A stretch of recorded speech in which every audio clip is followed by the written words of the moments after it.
Marawawa. I wish we had recorded that.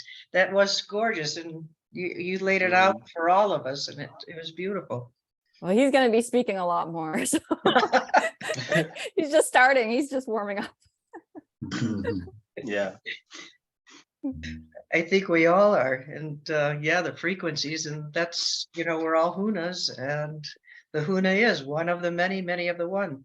As above, so below, as without, so within. All the dark, all the light, everything, all things. And that's the one thing that I respect of all of the ancient cultures, and not just we identify as indigenous, but indigenous means to the land, wherever you are. And all of the original cultures, before they were infiltrated, all lived in that capacity where they respected everything and everyone, and no one did without, because the rest of the community would come together to make sure that everybody shared equally. And I think that's where we have to go back to, and that's where we're heading. That is true. We have a saying that a child belongs to the village. So it means the village has the responsibility to take care of the child, to nurture the child, to educate the child, to feed the child, to make sure that child grows to be a responsible individual. And so it was done by the collective. It was never the sole responsibility of the parent. It was the whole village was involved in the child's upbringing. And that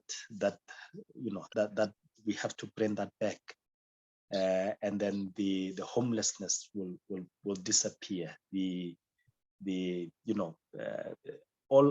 Most of the ills that are there in the world will disappear if we bring back that spirit now to have the village raising the child, nurturing the child, and teaching the child. And everywhere the child knows that there's a village that I am responsible to, that I belong to, and that way they will always be in line. I think that's what we should bring back.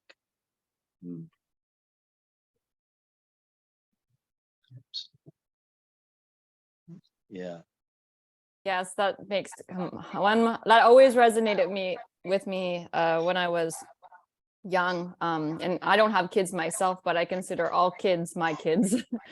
And if we all take that perspective, and it's not me, it's we, and it's everything. All the decisions I make in my life I'm considering 5 generations forward and the impacts of those decisions. And so I'm not of service for me, I'm of service for the younger generations. And I think, continuously sharing that and expressing that into the field, that this is how we used to live and this is what we need to go back to in order to, with the galactics especially, they use the higher density galactics. They have the law of consistency. So the kids know everything that the older generations know and more. So each generation has more and more wisdom. The kids need to be attached to our hips. They need to learn everything. Even taking them to, these truther tours and things like that. There's no such thing as, an adult question, kids can need to know everything. They deserve to know the truth. And many of these kids, we have to remember too, that they're very wise, especially the ones coming in now, they're extremely wise ancient souls in tiny little bodies. So and then that in my experience anyways, when you give them the tools they need to live in this world, and they understand everything, they understand the darkness. There's power and no fear in that. And so they'll be better equipped to handle things moving forward and have the support that they need. Yes. There's been a definite cutoff. I was a teacher, and to be honest, I'd be fired today if I were teaching. I mean, kids used to come up and hug me and I'd hug them back. You're not allowed to do that. If they did, I treated them like my own kid. I treated my students, they were my kids. So you can't mess with them because I've got their back. But if they did something stupid, I'd go and hit them in the back of the head and say, you knucklehead, But I treated them like my own kid, and you can't do that. You're not allowed. They make a definite division. And again, it's all just to separate and denigrate. And we've got to go back to the family and the community are the best teachers. When I grew up, if I did something wrong, my neighbors would know it immediately. I mean, they all looked after all of us kids together. You don't do that anymore. Everybody's separate. You don't even know your neighbors. We've got to come back to that original community. Yes. Yes. We have the similar, very similar, almost the same teaching. Huna Kepo. We almost have the same similar teaching as well, and same with the other comments as well. We have those. The vibration is quite almost the same in our teachings here. And it takes a community to raise the child, because that when we look at the child, we see an elder. We see an elder there, and that's our little elders who are going to be elders one day. We're going to be the ancestors, and so we see like that, and so we allow the freedom of them to be who they're meant to be, but us as guides, as responsible guides, we show the responsibility of that role that we're assigned to show them, to teach them, and to discipline them. Yes, and that's a part of a way of who we are, and so. And it's all done through the frequency of love. And love is an overall umbrella, and life itself. And so it teaches us that our children are special, and that not in the sense of that word, but bigger, deeper, farther ahead of where they're at. And so if we show them these tools, as Katie was saying, and the tools that they require, then they'll see for themselves of what they need to create. And we show them these tools now that we all have. We'll all bring them forward and put them in front of them, and they'll decide which ones that they'll choose to use.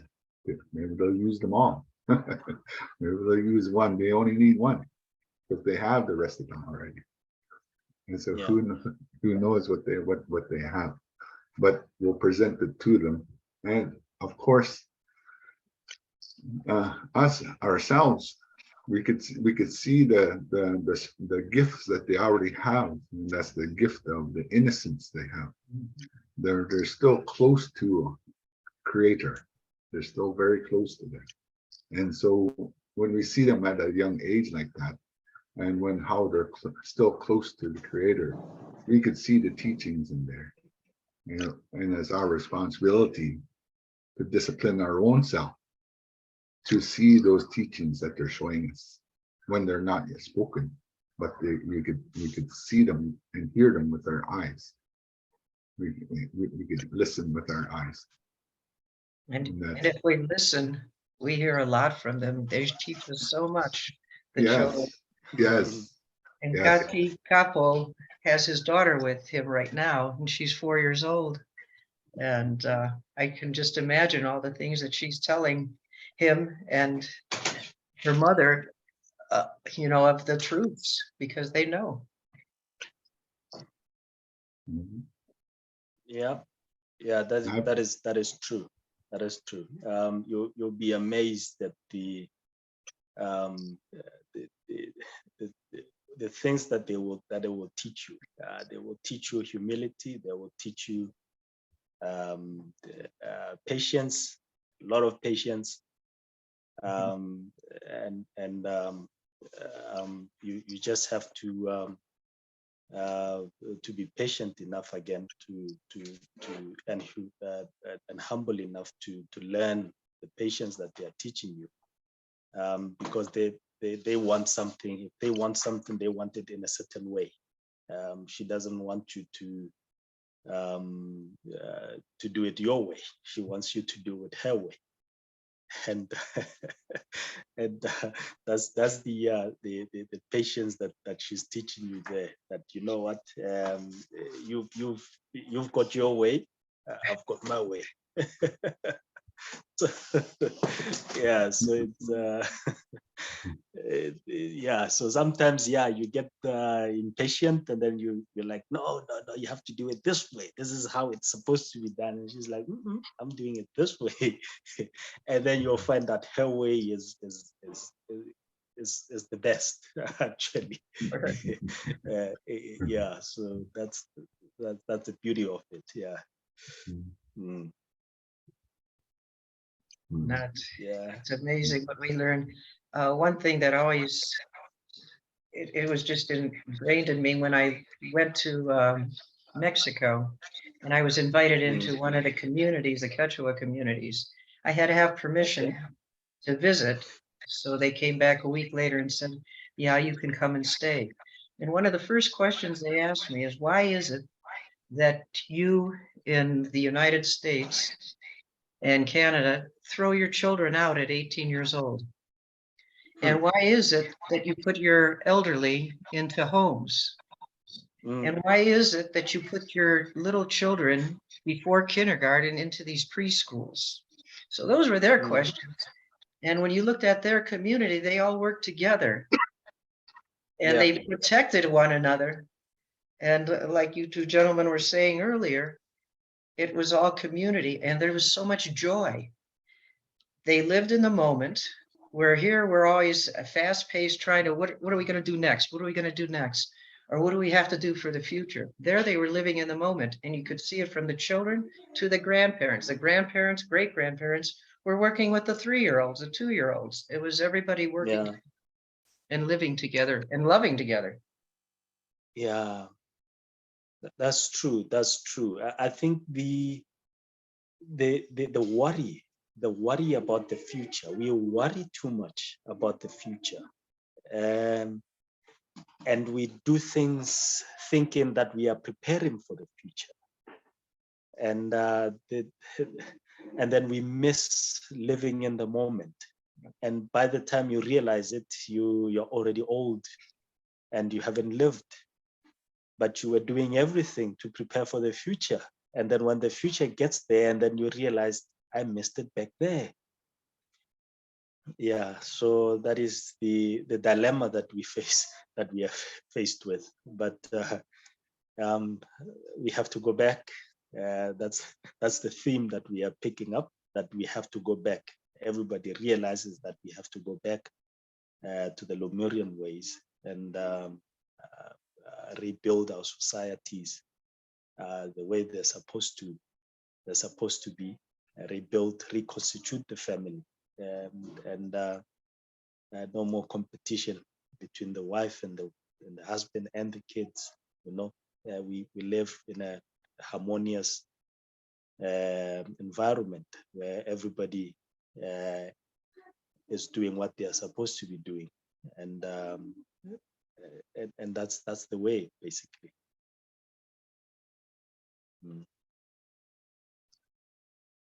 Hey, Himanakuya, I think Hoka is trying to get on, so can you just watch the waiting room? Where do I find that? It will just pop up like he's in the waiting room. I can't do it because you have the host's powers now. Oh, okay. No, he's not showing up in the participants. It should come up as an alert when he does log on, but he said he's trying to get on, so hopefully that works. Yeah. Thanks. Yeah, I don't see anything at this point. It just says participants down here, chat, share screen, recording,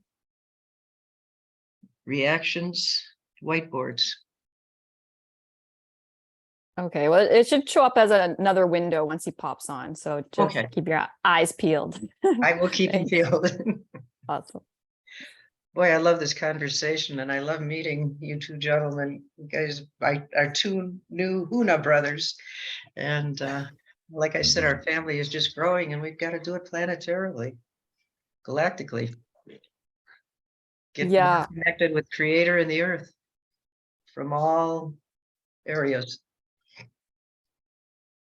Another thing too I wanted to mention is, we're getting all of our past life memories back as we go through this ascension cycle. So many of us, we've been Black, we've been brown, we've been red, we've been purple, pink, different colors of the rainbow, skin colors from different regions of the world.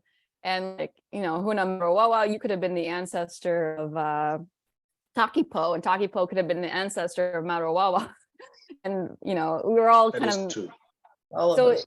the more we come together, we actually activate those memories in our light body, and we get more of the pieces of who we are, and so and then we bring through the ancestral wisdom as we do that.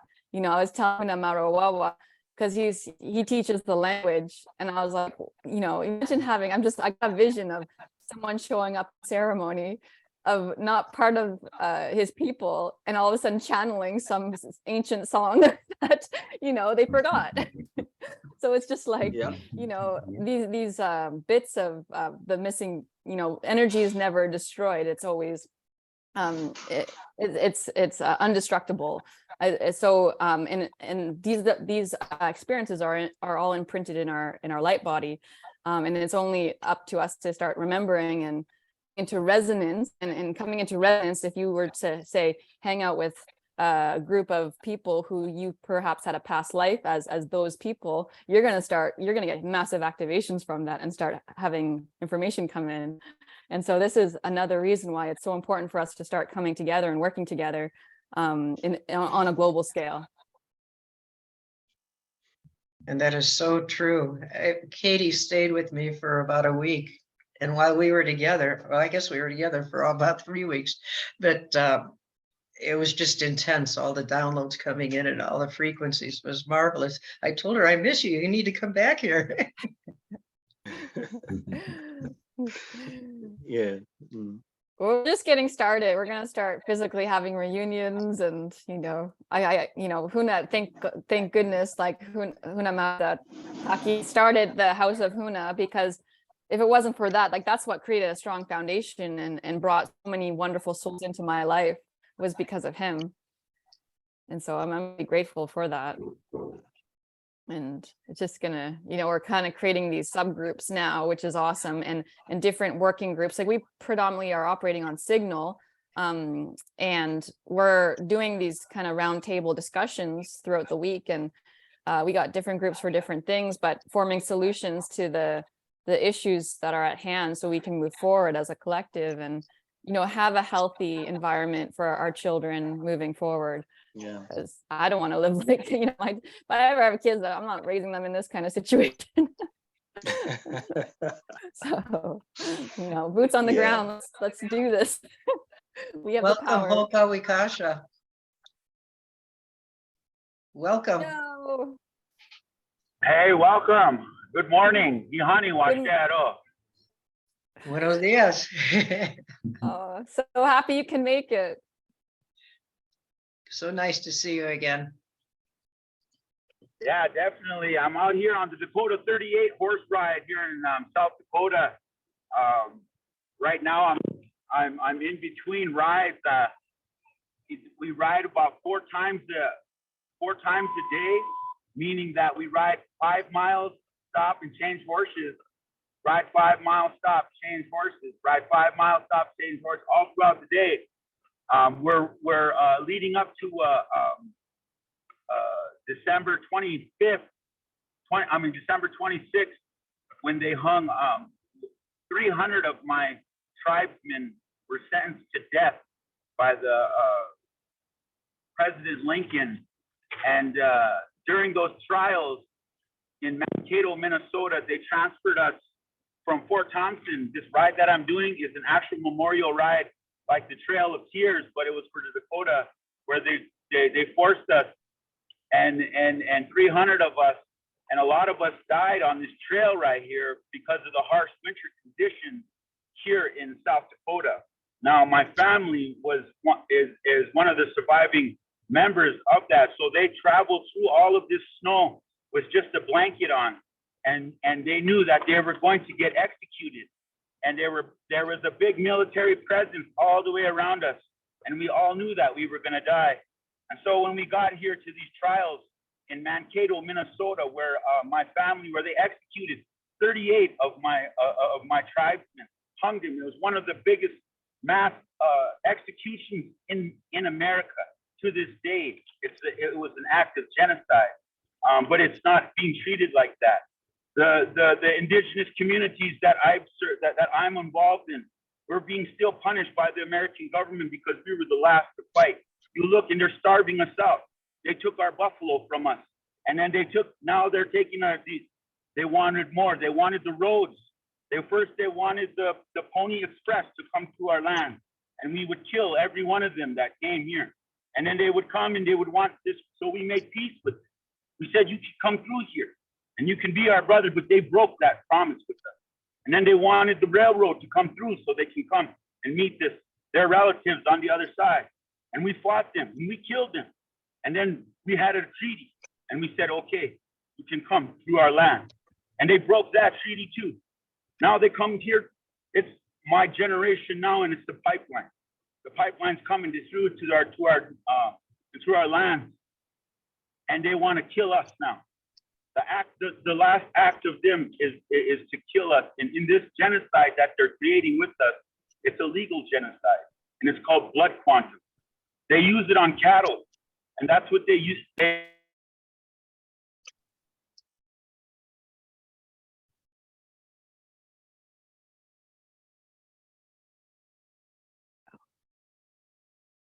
I think he went on mute. Yeah. Can you hear us, Hoka? Can you hear us?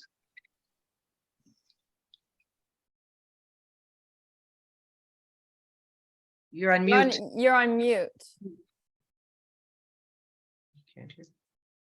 And my phone's gonna die. Oh, there you go. We can hear you now. So the last thing you said Okay, was the so, blood quantum. Oh, he's back on mute. Oh, now he's gone. We lost him. I think his phone died. Yeah. Maybe we'll give him a couple of minutes there. Maybe he has another phone, maybe. You're plugging in. He's been on site, and they're going to do that ride every day according to our conversation yesterday.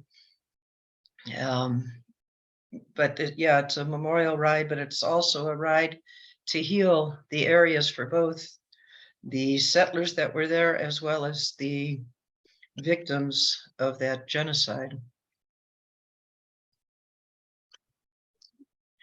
And it's unfortunate, but the deep state has been winning had been winning. Now we're changing it around, and we're going to take the energy and heal the entire planet and bring us all together through the exposure of the deep state and their evils.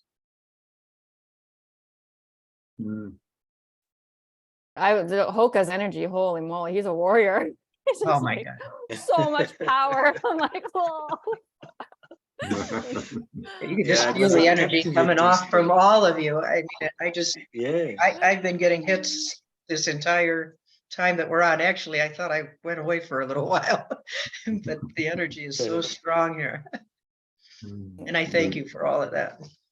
For Thanks, sharing. Lord. I'm exactly feeling that right now too. Yes. They're a very, very, very powerful warrior there. And I feel it too. And I have a great kinship there. After with our brother and because a lot of that is going on here in Canada as well, with us as well, but not to the extent of what had happened to his people then at that time. But we could still feel that power and the energy of that come through. And so then there's a lot of it there, but we also have to recognize there's a lot of healing energy that is required as well. And it reminds me of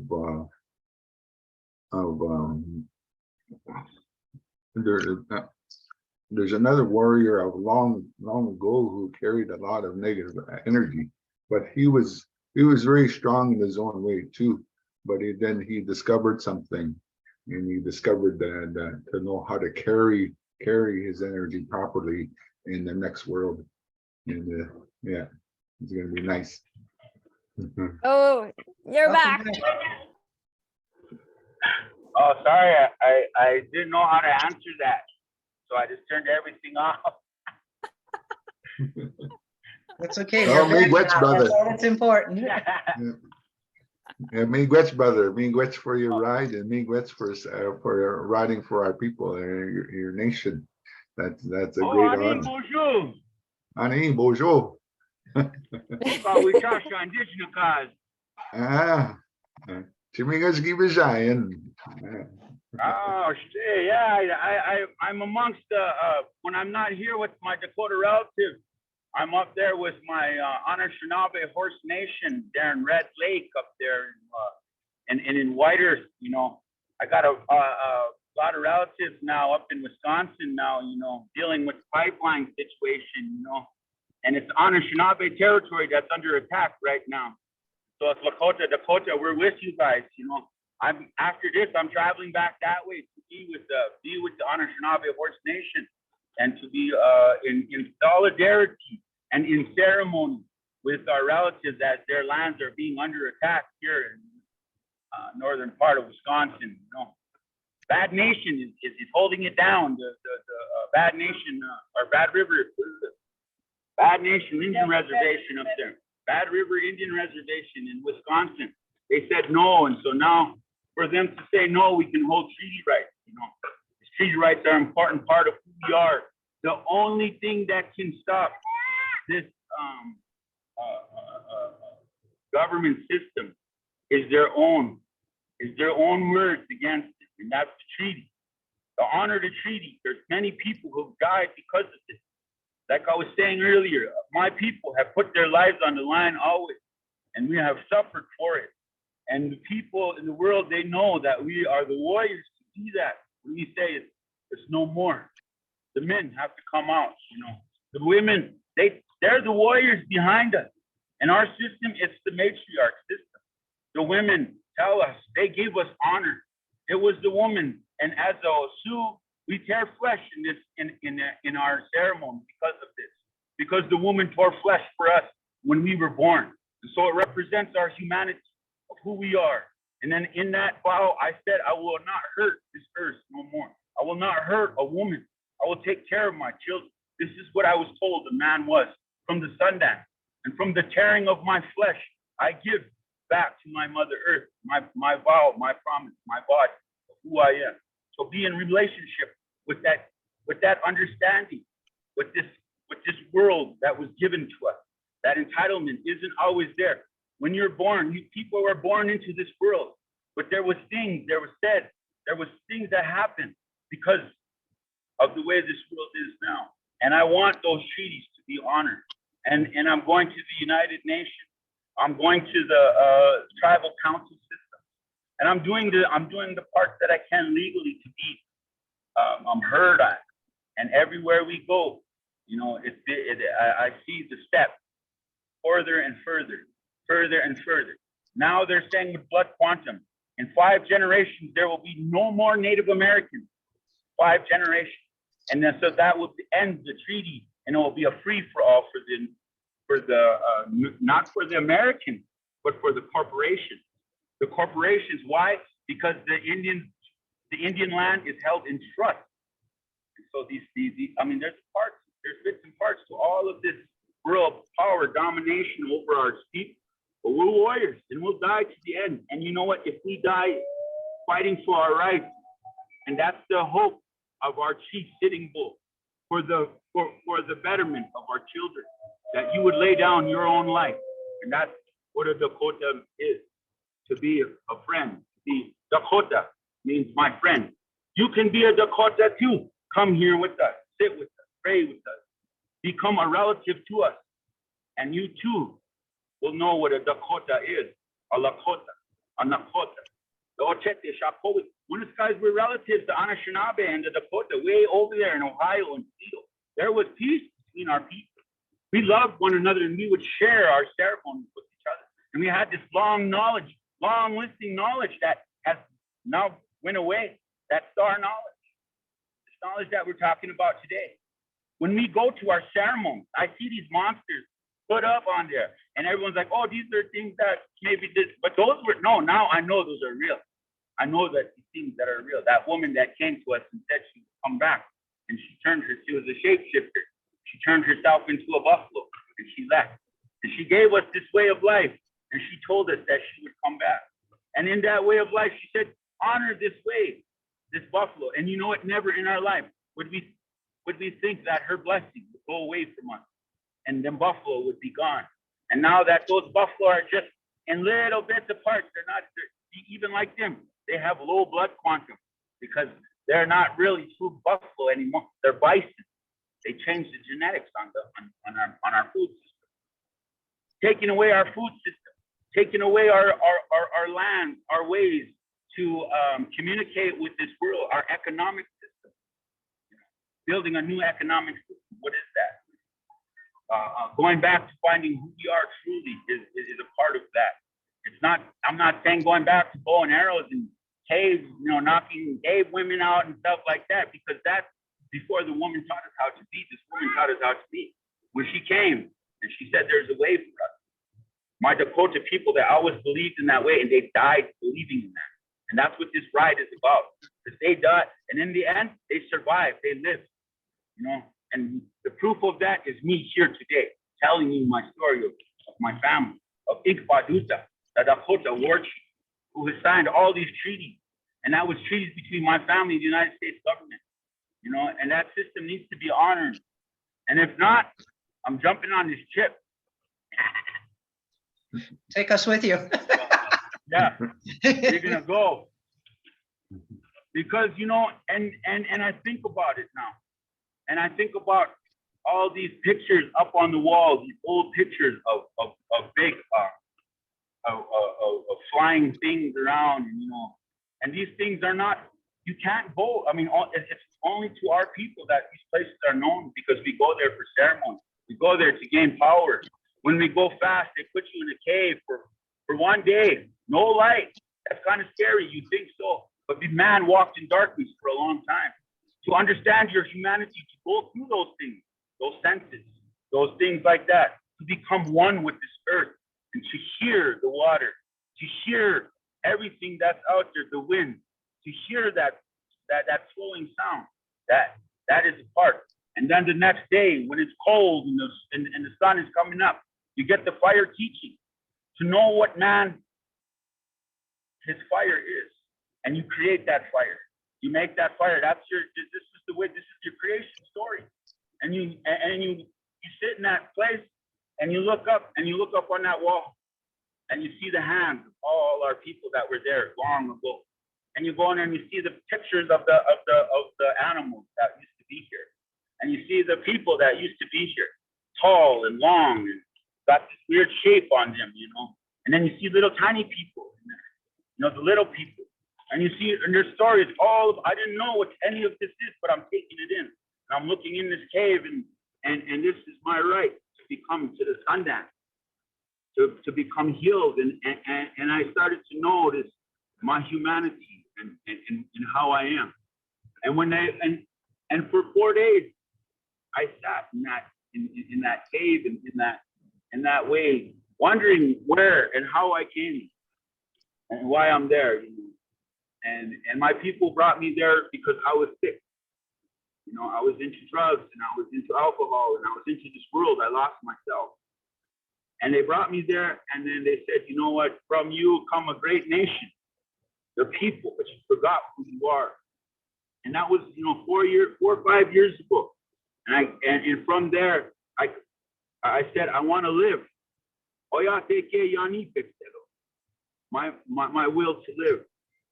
Because if I wanted to die, I would have died in that cave. You know, I would have died of thirst and hunger and everything else. But my will wanted to live, and I was waiting for them to come and get me. You know, even though I was saying things like that, I was lost in my way.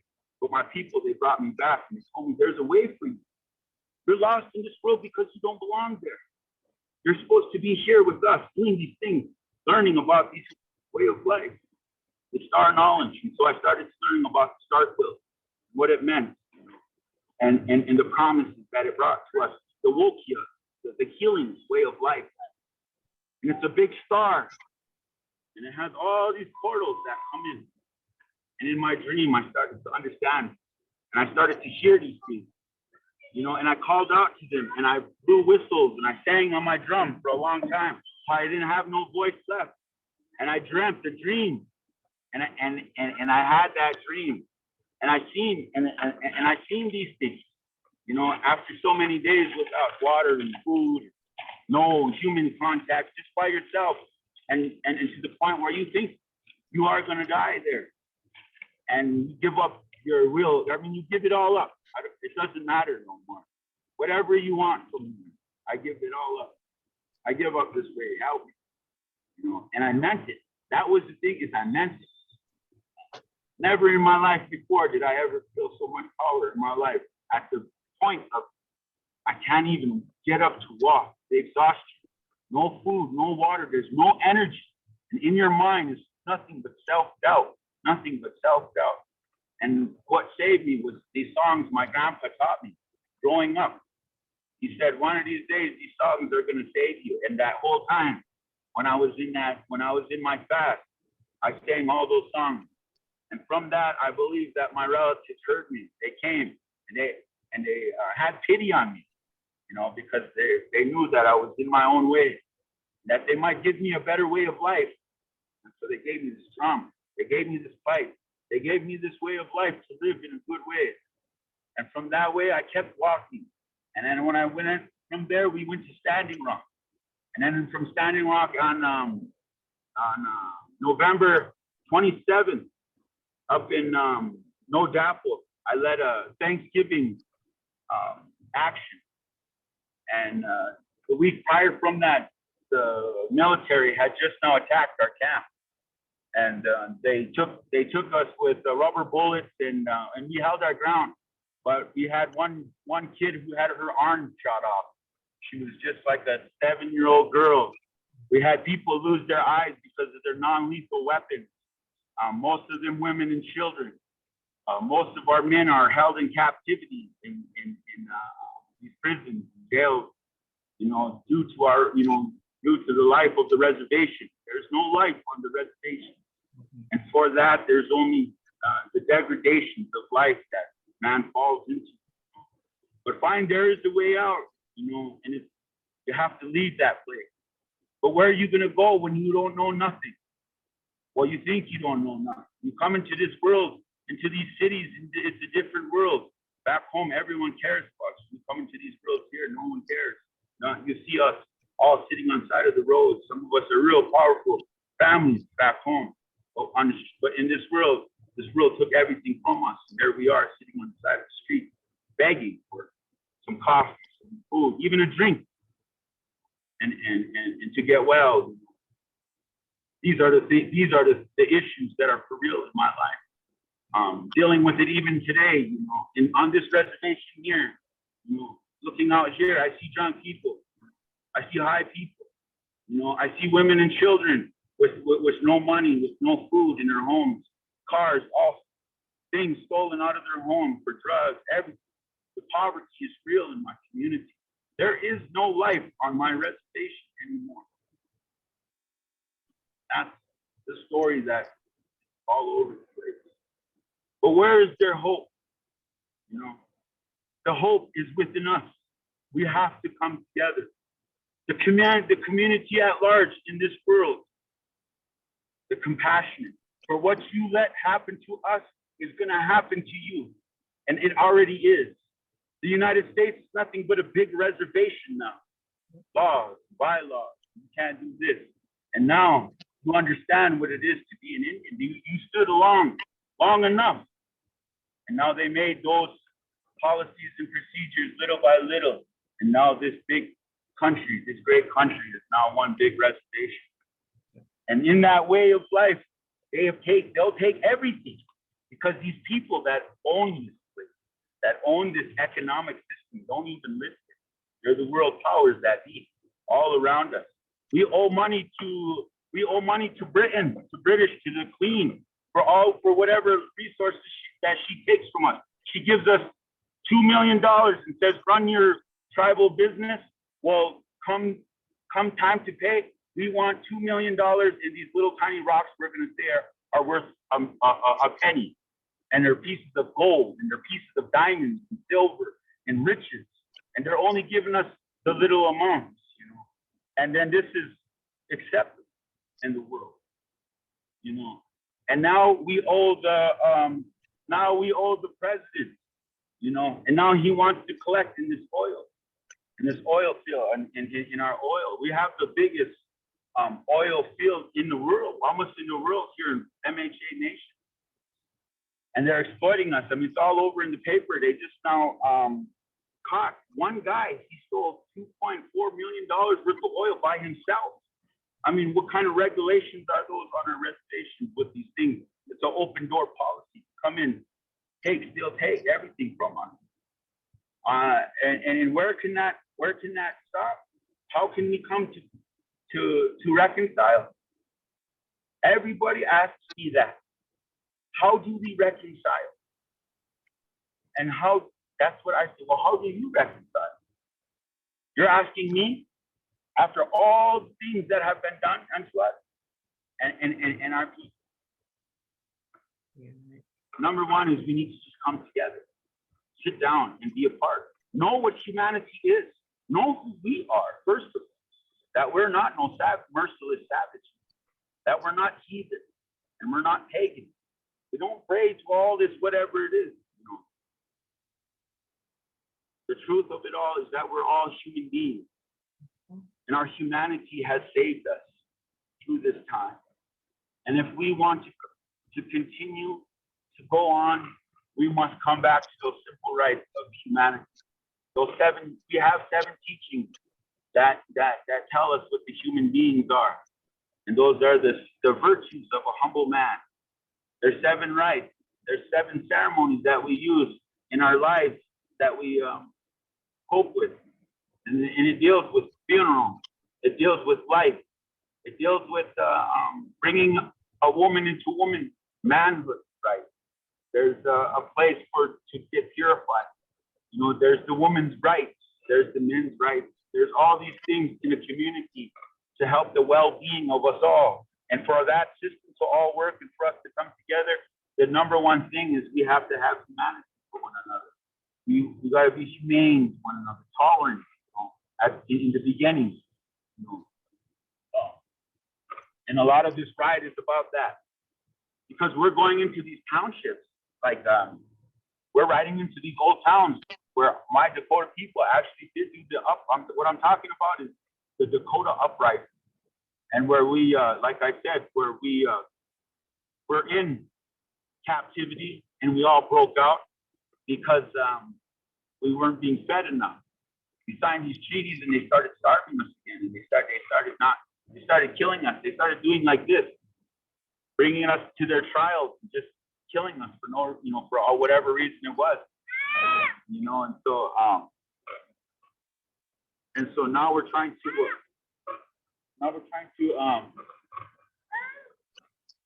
figure something out on all of this reconciliation and coming together, being part of one another, you know. And it's a tough process here in South Dakota. It's a tough process here in Minnesota. Who's that little one in the background? Her name is Maddie.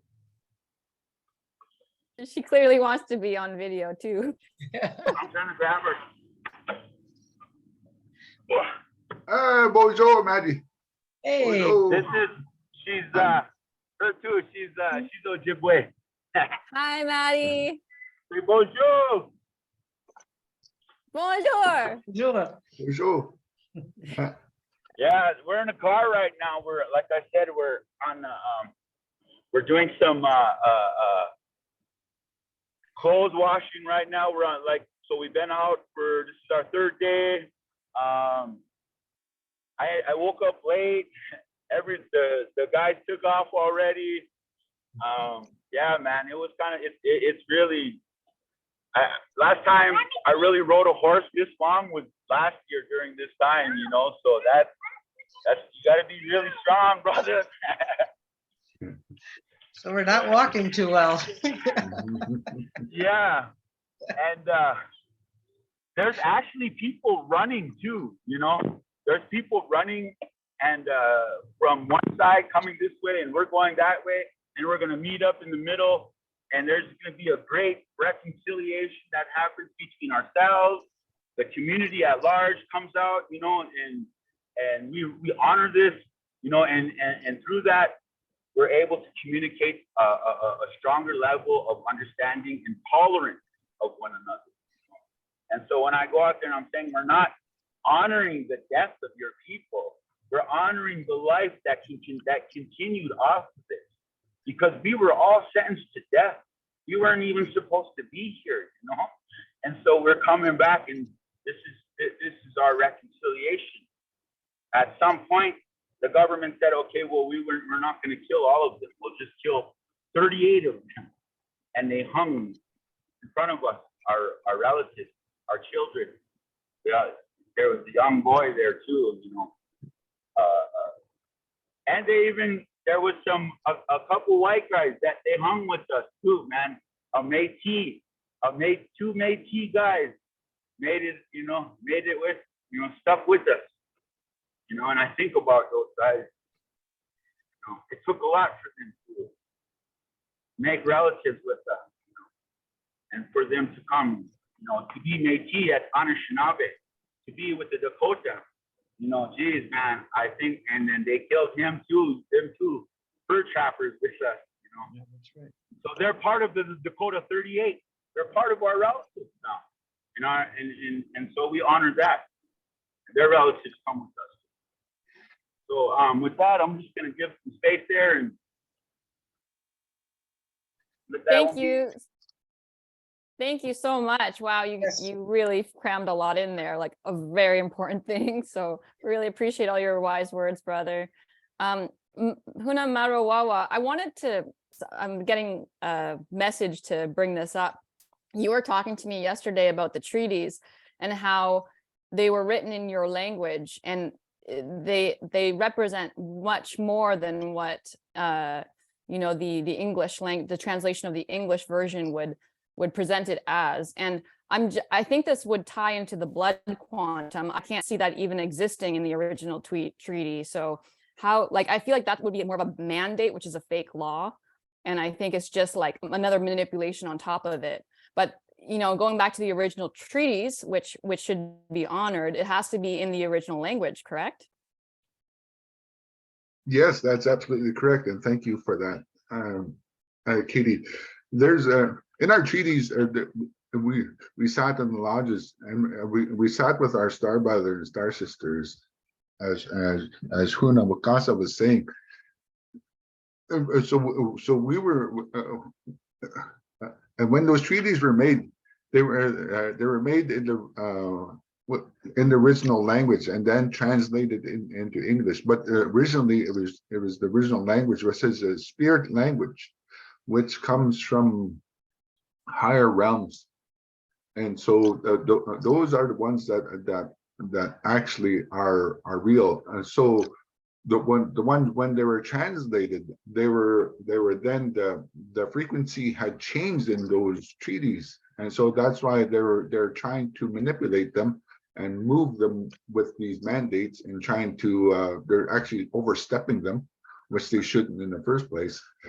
because whoever's in America or who is ever in Canada, no matter the identity they carry, they're treaty people, and they have to be, and they have to learn what these treaties are, and they have to abide by them. And so this is the spirit law. And so, but it's over the years has not been recognized, and we have to be humble, and we have to say that too, that even some of our own people do not recognize them like that anymore, on how much infiltration has happened into these experimental camps that they created. And so this part here of where our brothers is writing to and showing up for is larger than what most of the population will truly understand, because when we had our council, but we went into council with our elders, with our star brothers and star sisters from different places, to create these treaties on how to live together as a body of one, and to coincide together after, because that's what needed to happen. But there was a lot of dark energy already that took place within those treaties as well. So when they were making them or translating them, and so the energy had dissipated from its original way, its original source, and we could say that it actually did come from source. It did come from there, because we needed to understand how to live as one with our newcomers at the time, then, on how to adjust to their living way, and them to adjust to ours, to understand them more. But that was a contact point there where the frequency did not match. No, it didn't match then, and we had to figure out a way on how to match that, because we were advised by the higher councils of our star brothers and star sisters and the elders of our ancestors on how to do that. So and how to perform that. So we were guided by that. So our chiefs and councils then told the people that, but they were the ones who represented us and gave a voice for us. It wasn't a total leadership. We were there together all as one. But those times have since sort of changed in a way, because they sort of adopted a way of life that's not really particularly the way it was before. But in the treaties, the way that they were supposed to be performed, they were supposed to be performed all in ceremony. Even today, when we meet with titled officials that represent Canada or the United States, there has to be a ceremony in place prior to any discussions. The recognition of our higher selves, of our ancestors, and our star brother and star sisters, and the councils of higher up in the higher realms have to be acknowledged and have to be included in there in order to sit down at discussion, and or for a quorum, or for just a gathering, right? And so when we're speaking of these treaties like that, we have to include all. We cannot leave none out, because it was not created that way in its original intent. I mean, in coming from the source itself, it wasn't meant to be segregated or cut off that way. And it's a beautiful understanding our brothers shared here today, what actual light in action that is happening, what he's actually doing, or what his people are actually doing. And that's the light in action that's happening there. And he's carrying that forward, and he found his light, but it took almost to the end where it almost dimmed out. But it never goes out; it was always there. But he just rediscovered it, and so with that power that he has, the sacred power, his divine divinity, is moving forward with like light in action. And so with our treaties like that and moving forward, ceremony needs to be done prior to any discussions. And that's what they're leaving out, because inside our ceremonies, inside our language is our identity of the children of light, and that includes everyone. That includes everyone. When we were speaking of that before, of when we say Anishinaabe, Anishinaabe means a child of light. And when we say it in plural, Anishinaabe means children of light. But that when we say that, we're including everyone globally. We're not excluding anybody from there. That's not how it was intended to be. The full intention of that came from our Creator. And that's the meaning and the vibration that it carries. So the frequency of it, when we say Anishinaabe, we're saying a child of light, child of the Creator. And we're all that here, all sentient beings are that here upon Mother Earth. So that when we're saying that our treaties have to be recognized with that full intent, So if that part of that knowledge and understanding has stopped somewhere, we have to be here to fill that gap, to bridge that gap between there, and remind the people of who they really are. Everybody on Turtle Island, Huna Motu, we say Turtle Island, everybody's treaty on here. Everyone's treaty who lives on here.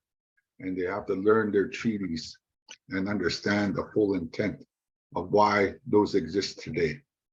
Yeah. Thank you for listening.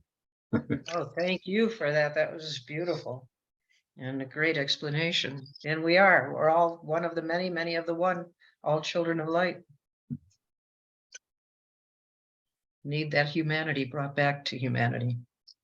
And I just wanted to add, thank you so much for sharing what Hoka was saying about the significance of these two men, white men that were hung with the others. Why was that such a threat?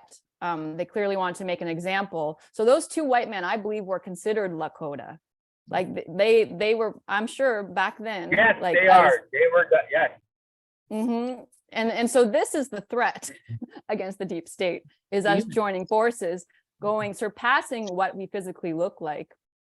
It's like, what energy, what frequency are we embodying? And I believe the treaties were based off this too. So this blood quantum bullshit, that's just a 3D divisionary construct again. But if we go back to the original treaties and the original languages, it's going to talk about like the Anishinaabe being the child of light. It's a frequency that's represented. It's not about physicality. And so if we can go back to that, the tribe is much larger than you think. That's all I wanted to point out. But I think you bringing up those two men was really significant in this conversation. Well, relating to all three of what you have just said, again, it's just, we're all humanity. We're all part of humanity. We're all one family. We're all children of light, and we've been everything. I mean, we've been black, we've been white, we've been indigenous, we've been purple, yellow, polka dots, who knows whatever else. So we just have to use our knowledge and our learnings that we've brought back into this incarnation and just create love for all humanity and work with each other and bring each other together.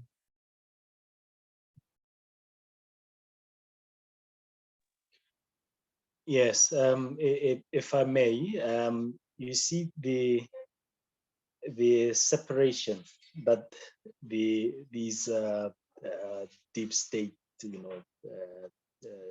nonsense people are trying to do. They always bring separation between people, and when we come together, then the mirrors they fall off, the illusions fall off, because then we realize that we are brothers, we are there for one another, and we by caring for one another, we ensure one another's survival. And this goes against their narrative, where they want to bring division, and by bringing division, they are able to pick us one by one. They pick up, like the brother was saying there earlier, that if I say your problems are your problems and I'm not involved, then what is happening to him today will happen to me today, tomorrow. And just like that, they will be able to now pick us up one by one, and then implement their globalist ideas.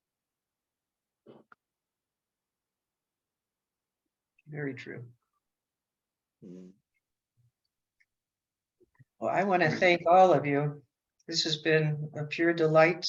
I'm so happy to have met Maharo Wawa and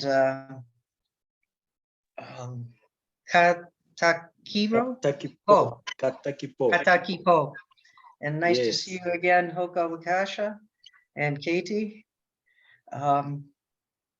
It's been a pure delight. Thank you very much. And thank you for sharing all of your insight and your knowledge with us and enlightenment. And I look forward to seeing you very soon. Yes. Thank you all. We should. Oh, Go ahead. Go ahead. No, you go ahead, brother. Yes, I think I am very blessed to have met you. I think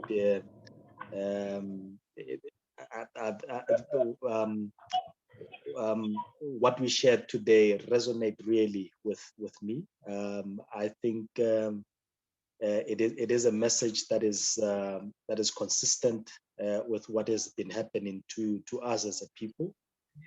We see that it is something that has been happening to everybody throughout the world. It's a template that they are using, and they're applying this template wherever they go. And it is time we shed light onto this template. It is time we then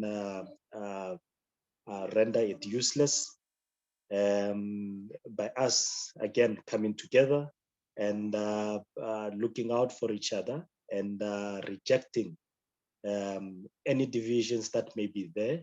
We are one. We all belong to source. I mean, there is no separation really. And if we see ourselves separated by color, by language, by whatever means, then we are missing the diversity that we are supposed to enjoy and to embrace and be each other's protector and enjoy each other. So that is the thing. I think that is the message that we really have to embrace, that we are one in our diversity. We are one, and we should embrace the diversity rather than shun it, rather than doubt it, but we have to embrace it. That way we will ensure each other's survival. Thank you all. Great. Oh, hey, can I sing a song before I go? Please. Would love. Yeah, yeah. I was hoping you'd do that. Before you do it, I realized something. I think you mentioned Lakota. Lakota. Yeah, For a gathering, for us, a gathering, we call it Lakota. Oh my gosh. a gathering of Yeah. Lakota. Yeah, and yeah. Oh gosh.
So that's the thank you song.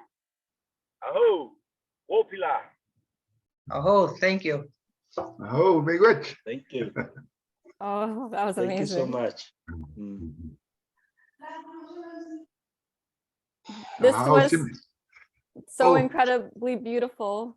And I'm so grateful for each and every one of you for sharing your wise words. And I was wondering if it's okay if I put this up on my YouTube, if everyone's okay with that. I'd love to share it. Yeah, I'm all for that. Put it out there. Okay. Hit me up. Hey, let me know Yeah. what's going on in your areas. I'll make sure.